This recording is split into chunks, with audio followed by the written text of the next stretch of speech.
Salam sejahtera, terima kasih kerana bersama dengan saya di Nazlin Unity Channel. Tempias Jana Wibawa bersatu bakar terkubur. Persoalan ini sangat besar untuk kita ketahui. Bersatu bakar terkubur sekiranya Presidennya Tan Sri Muhyiddin Yassin didapati bersalah dalam kes salah guna kuasa yang membabitkan kes Jana Wibawa. Dalam kes Muhyiddin, wang dimasukkan ke dalam akaun bank Parti Bersatu. Ia berlainan daripada kes Najib di mana wang masuk ke dalam akaun peribadinya, kata sumber yang dipercayai. Pada 15 Ogos 2023, Mahkamah Tinggi Kuala Lumpur melepas dan membebaskan Muhyiddin daripada 4 pertuduhan menggunakan kedudukannya untuk suapan berjumlah RM232.5 juta bagi Parti Bersatu berkaitan projek Jana Wibawa. Terdapat 3 pertuduhan di bawah Akta Pencegahan Pengubahan Wang Haram, Pencegahan Pembiayaan Keganasan dan hasil daripada aktiviti haram. Pihak pendakwa rakyat telah pun membuat rayuan ke atas keputusan tersebut. Pada Februari lalu, Mahkamah Session menangguhkan semua keputusan dakwaan di bawah Amla TF Pua. Sumber memberitahu Bersatu akan terkubur menerusi langkah yang diambil oleh pendaftar pertubuhan ROS.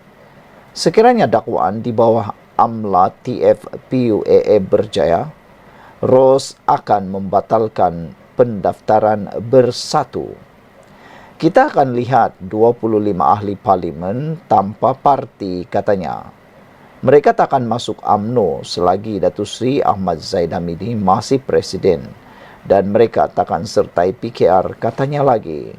Saudara-saudara sekalian, pendedahan kali ini memang menarik perhatian kita. Adakah dengan tempias Jana Wibawa ini, kes tempias Jana Wibawa, Bersatu akan bakal terbubar terkubur? Bukan kerana Muhyiddin saja semata-mata, tetapi kalau terbukti ada wang yang haram masuk dalam Parti Bersatu, maksudnya ROS boleh mengambil tindakan terhadap parti itu dengan cara mungkin akan mengharamkan atau membubarkan parti tersebut kerana mengguna dan menyalahguna dan menyalurkan dana yang haram ke dalam akaun Parti Bersatu. Berbeza dengan Najib Tun Razak, kes beliau itu, wang dimasukkan dalam akaun peribadi. Jadi, masalahnya hanya seorang menanggungnya, iaitu Najib Tun Razak. Beliau kalah dalam kes SRC dan kini dipenjarakan. Beliau tanggung sendiri.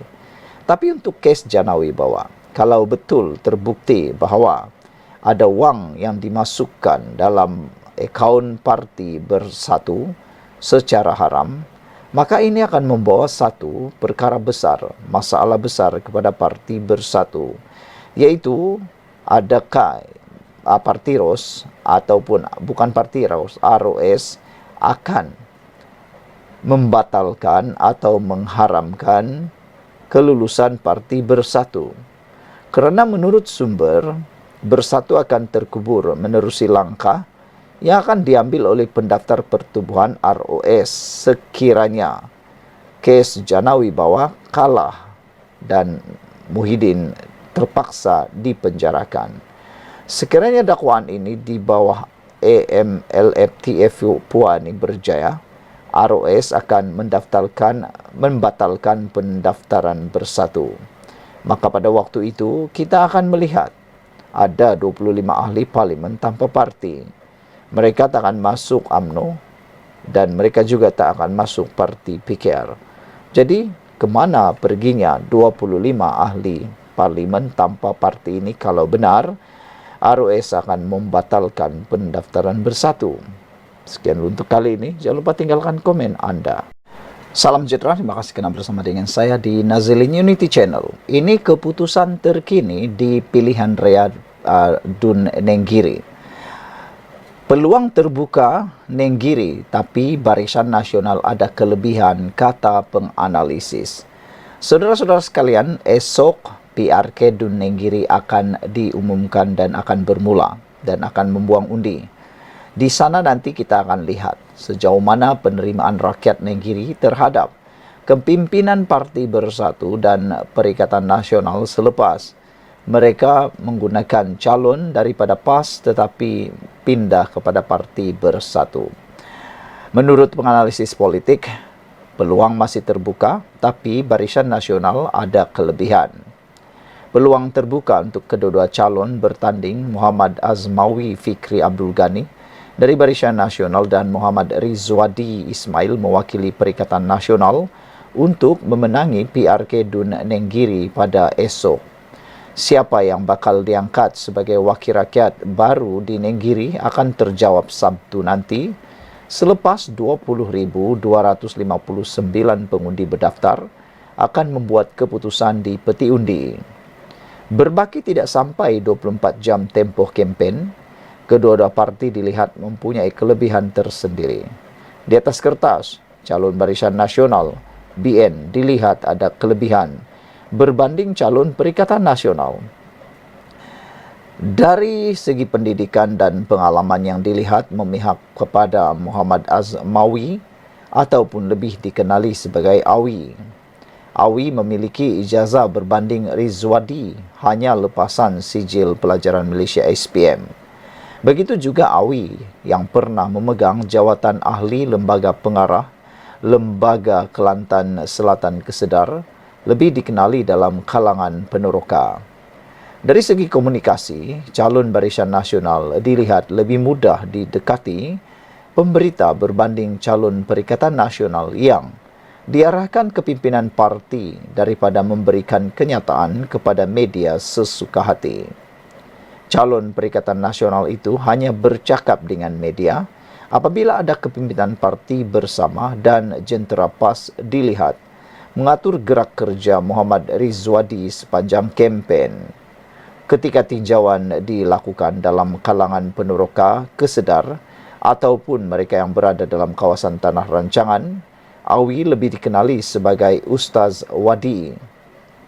Kelebihan juga kepada Awi kerana sebelum diangkat sebagai calon, dia merupakan pegawai khas kepada bekas Adun Nenggiri sebelum ini, Abdul Aziz Yusof, yang membolehkannya kerap bertemu masyarakat Nenggiri.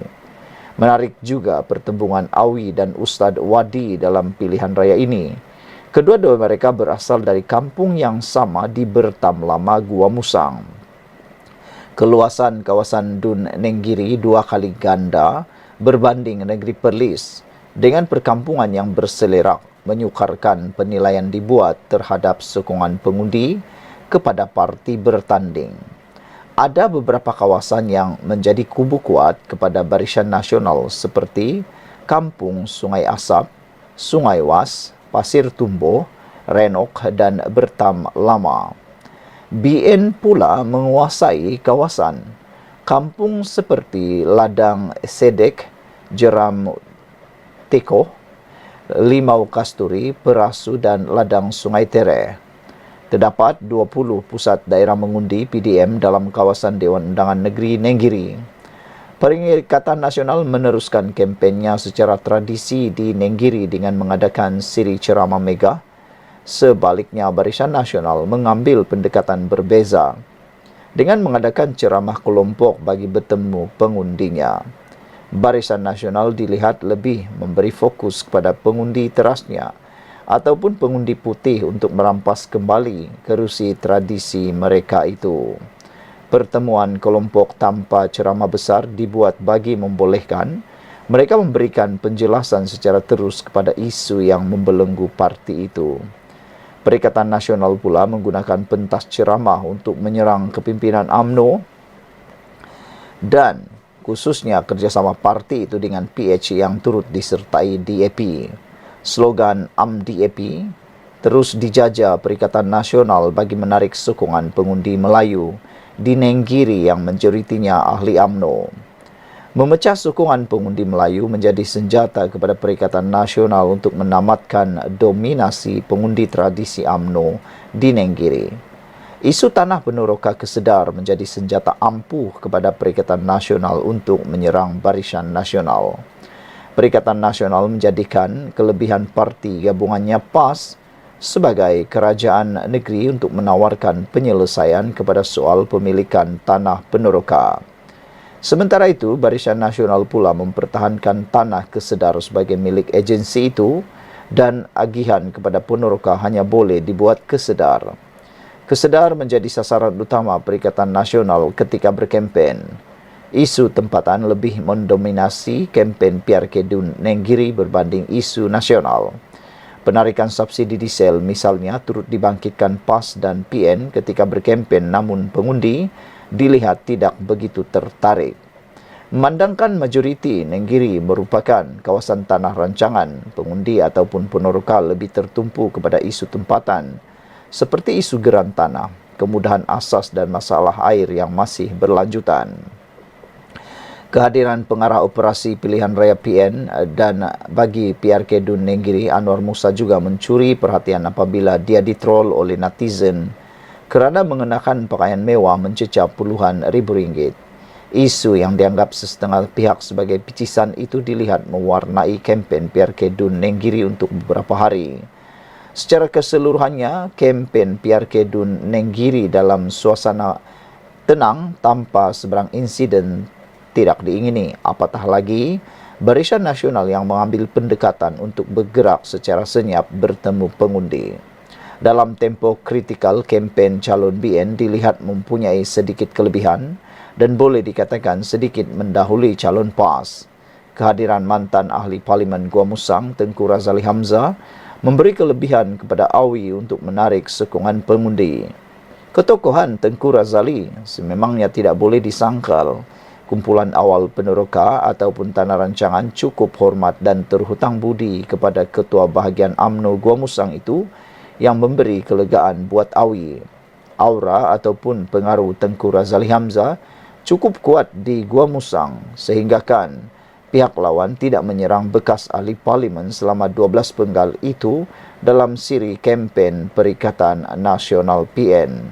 Selain pengaruh Tengku Razali Hamzah atau Kuli, sokongan pengundi orang asli juga masih menjadi simpanan tetap untuk Barisan Nasional BN. Meskipun PN dapat masuk ke kawasan orang asli, namun sokongan masih lagi memihak Barisan Nasional dengan kemungkinan sedikit perubahan. Atas sebab itu, Perikatan Nasional khususnya Anwar begitu rancak menyerang kubu kuat Barisan Nasional itu. Ada juga kedengaran kabar angin terdapat cubaan untuk menghalang orang asli daripada keluar mengundi kerana ia menguntungkan Barisan Nasional. Kekalahan Barisan Nasional pada PRN Ogos lalu di Nenggiri tidak boleh jadikan asas kepada kekuatan Perikatan Nasional. BN tewas sebelum ini kerana ada beberapa sebab, antaranya pengundi teras yang merajuk. Selain peratusan keluar mengundi, pengundi orang asli agak rendah. Bagaimanapun, isu yang menyebabkan kekalahan Barisan Nasional dalam PRN lalu telah diselesaikan selepas beberapa kali pengerusi BN Ahmad Zainabidi turun berkempen. Pun begitu, pengundi muda ataupun pengundi luar mungkin boleh mengganggu kelebihan calon BN di Nenggiri. PAS bergantung harap sepenuhnya kepada pengundi atau sokongan pengundi luar dan anak muda untuk memenangi PRK Dun Nenggiri kali ini. Secara kesimpulannya, boleh dikatakan peluang BN menang dalam PRK Dun Nenggiri tampak cerah, namun bukan dengan majoriti yang besar.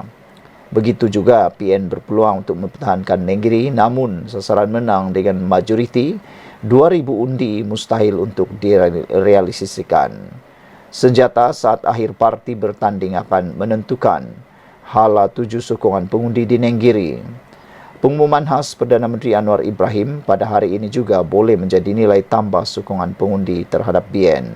Anwar dijangka membuat pengumuman penting mengenai SSPA berkaitan kenaikan gaji dan struktur pemberian allowance kepada kaki tangan kerajaan. Sekian dulu untuk kali ini. Jangan lupa tinggalkan komen anda, tekan butang subscribe. Bye-bye.